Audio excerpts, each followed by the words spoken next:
You probably don't want Darth Vader in pink is the reason that EA CFO Blake Jorgenson gave as to why there isn't going to be a shift from a progression-based loot box system to a cosmetic-based loot box system in Star Wars Battlefront 2. It is being reported by GamesIndustry.biz that while speaking at the Credit Suisse 21st Annual Technology, Media, and Telecom Conference, that the EA CFO had these comments to make with regards to implementing a cosmetic-based loot box system in Star Wars Battlefront 2. The one thing we're very focused on, and they're extremely focused on, is not violating the canon of Star Wars. It's an amazing brand that's been built over many, many years. So if you did a bunch of cosmetic things, you might start to violate the canon. Darth Vader in white probably doesn't make sense, versus in black. Not to mention you probably don't want Darth Vader in pink. No offense to pink, but I don't think that's right in the canon.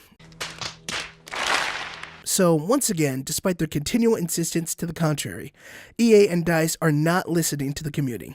There was no overwhelming community feedback demanding a pink Darth Vader or a white Darth Vader. When it comes to implementing a cosmetic-based microtransaction system, people were simply asking for more skins and customization options. Whether or not the customization options you choose to implement meet your canon-fitting criteria is completely up to you, Disney, and EA. The Star Wars universe is so vast that you'd be hard-pressed not to find hundreds of canon-based cosmetic options. There are so many options, and the community has proposed a lot of ideas for canon-fitting cosmetics.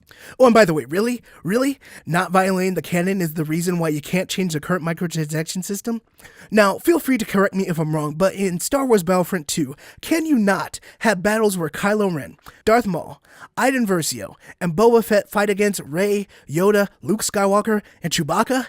Where exactly is the canon in these cross-generational battles? Or are we talking about the same precious canon where this happened? Oh, and let's not forget the previous Battlefront entry, which had cosmetic options in it. Oh, and let's not forget the current Battlefront entry, which has been revealed to have a hidden customization option that they may or may not roll out in the future.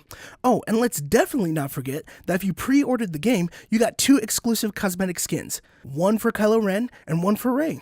Wow, it must have been so hard to include those cosmetic skins without ruining the canon. So his reason for disregarding a cosmetic-based loot box system is completely nonsensical. Blake Jorgenson also goes on to say this during the conference. We're not giving up on the notion of microtransactions. We're learning and listening to the community in terms of how best to roll that out in the future. And there's more to come as we learn more. But I would say we're certainly not changing our strategy. We think the strategy of deeply engaging games, keeping the community together, and allowing people to play those games with new content coming via events over time is critical to the future of our business. We feel like we've nailed that in the sports games, and we'll continue to try and find the best model that works in the non-sports games. Now, even though the microtransaction system has been temporarily disabled, it's clear that they are dead set on bringing the current system back. As we've already established, EA is not learning or listening to the community in terms of how to best roll out microtransactions. The community has not only given EA a way out of this situation with a non-pay-to-win solution, but they've also given them a way to keep their beloved microtransactions.